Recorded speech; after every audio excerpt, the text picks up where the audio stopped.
So hello everyone, welcome back to my channel. Myself कल्पना शर्मा और आज मैं आपको क्लास 12 की होम साइंस का चैप्टर 1 वर्क लिवलीहुड और करियर बढ़ाऊंगी। चलिए आइए समझते हैं। सबसे पहले हम ये समझेंगे कि वर्क क्या होता है, कार्य क्या होता है एक तरह से।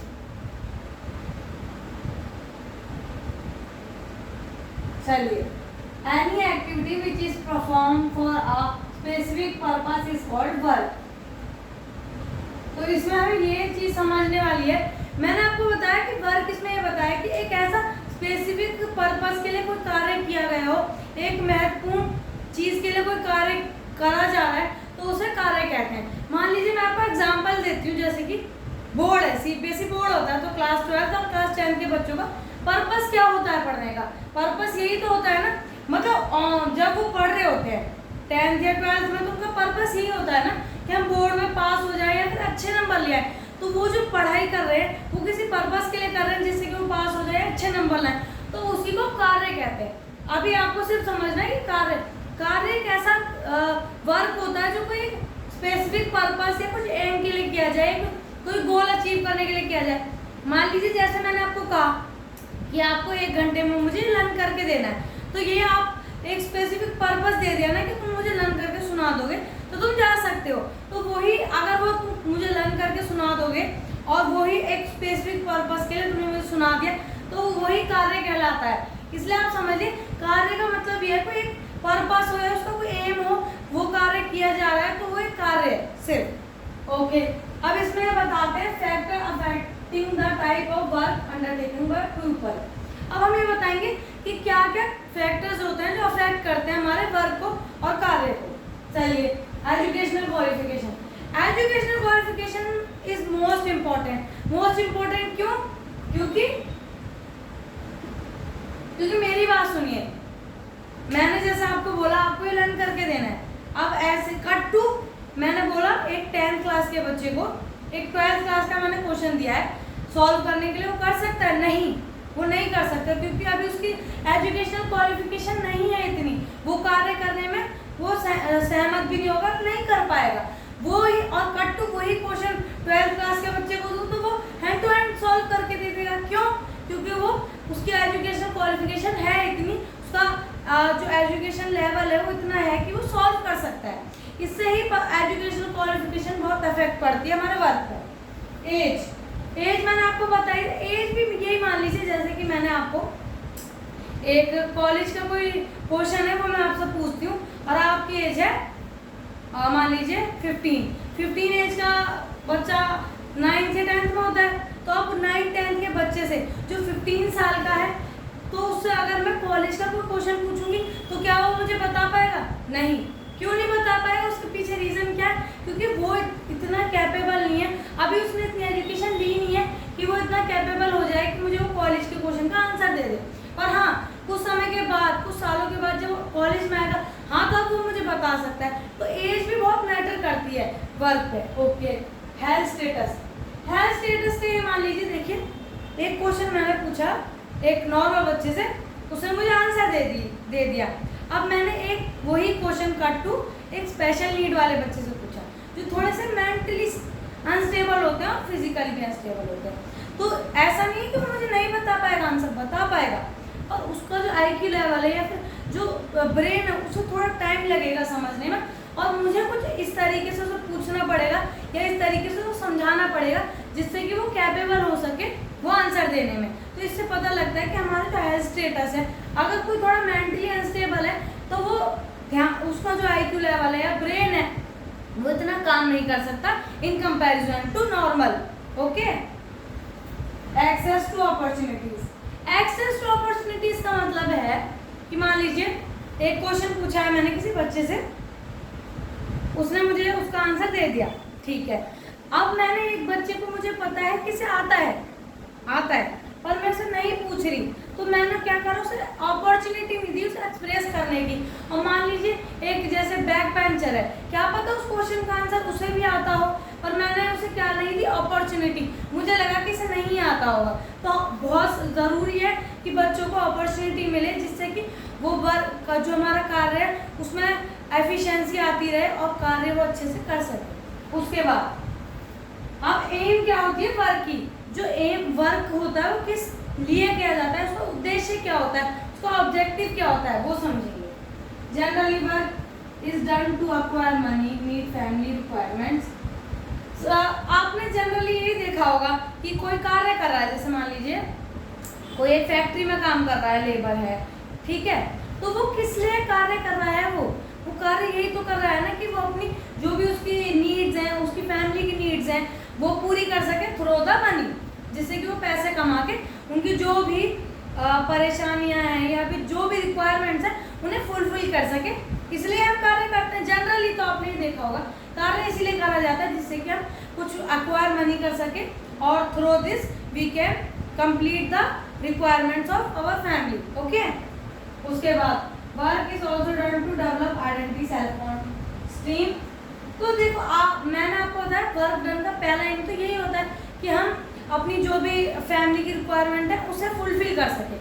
पर हाँ, दूसरा रीज़न ये भी हो सकता है, बहुत से लोग क्या होता है, मान लीजिए आप जैसे कुछ कंपनी में काम कर रहे हैं, किसी बिजनेस कर रहे हैं, तो आपने वो वर्क इसलिए किया है, कहीं ना कहीं आपका मान लीजिए उसमें मन नहीं है पर आप कर रहे हैं उस कार्य को, माना कि आपको मनी भी चाहिए, पर क्या पता आप वर्क इसलिए भी कर रहे हैं जिससे कि आप जैसे बहुत से लोग होते हैं, मतलब इंट्रोवर्ट होते हैं थोड़े बहुत, तो उससे वो अगर हम उन बच्चों को या उन लोगों को अपॉर्चुनिटी देंगे वर्क की, तो क्या पता उनका सेल्फ कॉन्फिडेंस, सेल्फ स्टीम और जो उनकी आइडेंटिटी है वो डेवलप होती रहे। मान लीजिए जैसे कि मैंने एक बच्चा है, वो बहुत ही इंट्रोवर्ट टाइप का है, तो मैंने उसे कार्य दिया है कि आपको ये कुछ बच्चे ने लेक्चर देना है। अब इंट्रोवर्ट क्या पता वो धीरे धीरे वो जो कार्य मैंने उसे दिया है, जो वर्क उसे मैंने दिया, वो करते करते वो उसमें सेल्फ कॉन्फिडेंस जो है उसका लेवल अप होता रहे, उसकी self esteem, self confidence, identity, ये सब चीज़ें उसकी धीरे धीरे डेवलप होती रहेंगी और वो सीख सकेगा कि कैसे हमें किसी से बात करनी है, कैसे सिचुएशन को हैंडल करना है। ठीक है, okay. What is meaningful work? मैंने आपको अभी तक ये बताया कि वर्क क्या होता है, कार्य क्या होता है, उसके एम क्या होते हैं। अब मैं आपको बताऊंगी मीनिंगफुल वर्क क्या होता है। Okay, meaningful work is a responsible work which is enjoyable to the worker and useful to other and society. देखिए वर्क में ये है, वर्क का एक मान लीजिए वर्क मैंने आपको बताया, वर्क इसलिए किया जाता है एक स्पेसिफिक एम, जैसे मैंने आपको बताया 10th का बोर्ड, तो ये बच्चे पढ़ रहे हैं क्यों, क्योंकि जिससे कि हम 10th बोर्ड पास कर सकें और 11th क्लास में एडमिशन ले सकें। पर जो मीनिंगफुल वर्क होता है वो ऐसा कार्य होता है जो हमारे लिए भी हमें भी एक सेटिस्फैक्शन देता है और जो हमारी सोसाइटी, हमारा समाज है उसके लिए भी एक तरह से मददगार होता है। तो मीनिंगफुल वर्क जैसे मान लीजिए मैंने आपको, कोई बच्चा है उसे मान लीजिए टीचिंग में इंटरेस्ट है, ठीक है, टीचिंग में इंटरेस्ट है, अब फिलहाल के लिए वो कुछ मनी अर्न करने के लिए कहीं जैसे मान लीजिए साइबर कैफे कुछ कहीं काम कर रहा है, पर उसका पैशन क्या है, टीचिंग। अब मैंने उसे टीचिंग में उसकी जॉब लग जाती है, तो उसका क्या वो जो कार्य वो कर रहा है ना बच्चों को पढ़ाने का, वो उसके लिए भी उसे भी सेटिस्फैक्शन दे रहा है। क्यों? क्योंकि वो अपने पैशन को फॉलो कर रहा है। तो पैशन को फॉलो करना और जो कार्य है वो दूसरों के लिए भी मददगार हो, वो मीनिंगफुल वर्क होता है। क्योंकि अगर उसने लेक्चर दी वो उसे भी सेटिस्फैक्शन मिल रहा है कि हाँ मैं अपने पैशन को जी रहा हूँ और जो मैं एजुकेशन दे रहा हूँ, जो लेक्चर दे रहा हूँ, वो बच्चों के लिए भी काफ़ी हेल्पफुल है। तो मीनिंगफुल वर्क का मतलब यही है कि जो ऐसा कार्य जो दूसरों के लिए भी मददगार हो और हमें भी एक सेटिस्फैक्शन दे, वो मीनिंगफुल वर्क है। Okay, difference between job and career. अब मैं आपको बताऊंगी कि जॉब और करियर में क्या क्या अंतर होते हैं। ठीक है, job refers to work done to earn a livelihood in order to fulfil the basic need of family. देखिए मैंने आपको बताया जॉब, हम जो कोई जॉब करते हैं तो हम किस लिए करते हैं, पहली चीज़ तो हमारी यही होती है ना कि हम जॉब करें और जो हमारी फैमिली की और जो हमारी बेसिक नेसेसिटी है उन्हें फुलफिल कर सकें। ठीक है, उसके बाद it involvement in work for the sake of it. देखिए मैंने आपको जैसे बताया वर्क इससे रिलेटेड ही है जॉब से। आप जॉब कर रहे हैं किस लिए कर रहे हैं, जिससे कि आप पैसे अर्न कर सके, अपनी जो फैमिली और आपकी खुद की जो मान लीजिए आपकी जो बेसिक नेसेसरी है उन्हें फुलफिल कर सके, इसलिए जॉब करते हैं ना। पर इसमें क्या सेक मान लीजिए, सेक ऑफ इट का मतलब ये होता है कि जिससे कि मैं पैसे कमा सकूं और अपनी फैमिली की जो नीड्स है उन्हें फुलफिल कर सकूं। आपका कोई वो पैशन नहीं है, आपको कोई वो सेटिस्फेक्शन नहीं दे रहा, ना आपके लिए कोई वो इंजॉयबल है। जैसे मैंने आपको बताया, एक बच्चा है जिसे टीचिंग में इंटरेस्ट है। अब मैंने उस बच्चे को मान लीजिए ये मान लीजिए कि मैंने किसी और काम में उसे दे दिया। जैसे मान लीजिए आपको वो बच्चा, उसके जो पेरेंट्स उसे लॉ कराने लगते हैं, ठीक है। अब क्या है, उसका जो पैशन है टीचिंग, उसका पैशन है टीचिंग। मान लीजिए वो लॉ कर रहा है और लॉयर बन जाता है, वो कार्य कर रहा है लॉयर का, पर उसे एक सेटिस्फेक्शन जो होता है उसका पैशन फॉलो करने का, जो इंजॉयबल उसे लगेगा ना अंदर से, वो नहीं लगेगा। वो पैसे कमाने के लिए करेगा।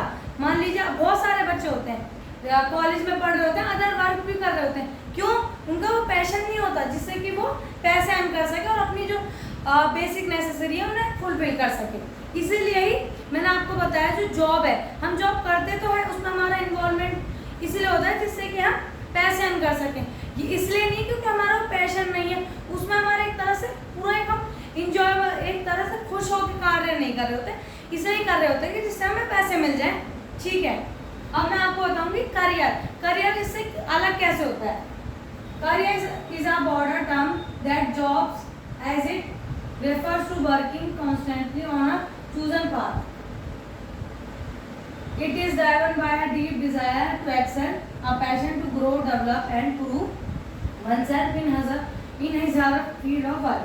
मैंने आपको बताया था कि करियर जो है ब्रॉडर टर्म कैसे है, क्योंकि जॉब का क्या है, जॉब का मतलब होता है एक कार्य करना है, मतलब एक काम कर रहे हैं लगातार एक चूजन पाथ पे। जैसे हमने चूज कर लिया कि हमें ये कार्य करना है, हमें कोई लेबर है, वो एक लगातार वो कार्य करा जा रहा है जिससे कि वो पैसे अर्न कर सके। ओके, करियर कट टू, अब क्या पता उसके पीछे उसे इंटरेस्ट हो, जैसे मान लीजिए टीचिंग है, टीचिंग में हो, पुलिस में हो।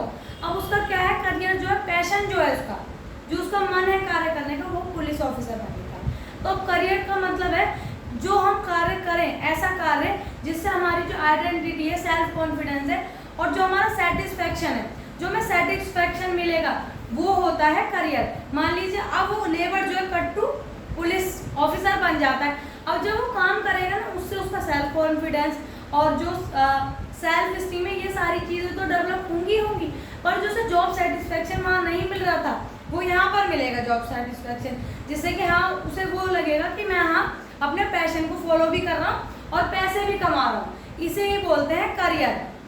आपने समझ लिया, करियर और जॉब में यही डिफरेंस होता है। तो अब आज की वीडियो में इतना ही, और हम अगली वीडियो में मिलेंगे। और आपको वीडियो अच्छी लगी हो तो वीडियो को लाइक करना, कमेंट करना और जितना हो सके अपने दोस्तों और रिलेटिव के साथ शेयर करना और चैनल को सब्सक्राइब करना ना भूलना।